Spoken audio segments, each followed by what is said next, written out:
जी बिल्कुल, महंगाई में पिसी हुई अवाम पर हुकूमत की जानिब से एक बार फिर पेट्रोलियम पंप गिरा दिया गया है। पेट्रोल में ₹5 जबकि डीज़ल की कीमत में ₹13 इज़ाफ़ा कर दिया गया है। मेरे साथ शहरी मौजूद है, मज़ीद जानते हैं इनसे कि इस पेट्रोलियम मसनूआत की वजह से आपको क्या परेशानी दरकार? परेशानी ये है कि रोजाना ज्यादा मजदूरी करने वाले परेशानी तो होते हैं। रोजाना पेट्रोल पंप गिरा दिया जाता है, मोटरसाइकिल को पेट्रोल पूरा नहीं होता और 300-400 दिहाड़ी लगाने वाला छाबड़ी वाला क्या मजदूरी करेगा? 300 घर का पेट्रोल पूरा करे या घर के खर्चे या बच्चों को खिलाए।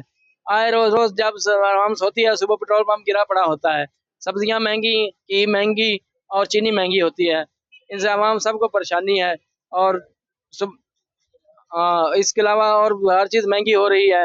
आए रोज जो मुआदे होते हैं, रोज मुआदे में अवाम पीसी जा रही है। 13 रुपये डीजल बढ़ा दिया गया है, मिट्टी का तेल बढ़ा दिया गया है, रोजाना पेट्रोल बढ़ा दिया जाता है। क्या आवाम जाए, क्या करे तो जाए कहाँ?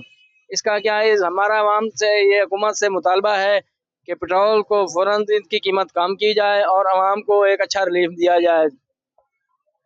ये शहरी का कहना है कि हमारा हुकूमत वाला से मुतालबा है कि पेट्रोलियम मसनूआत की कीमतों को कंट्रोल करके कम किया जाए ताकि हम सुकून का सांस ले सकें।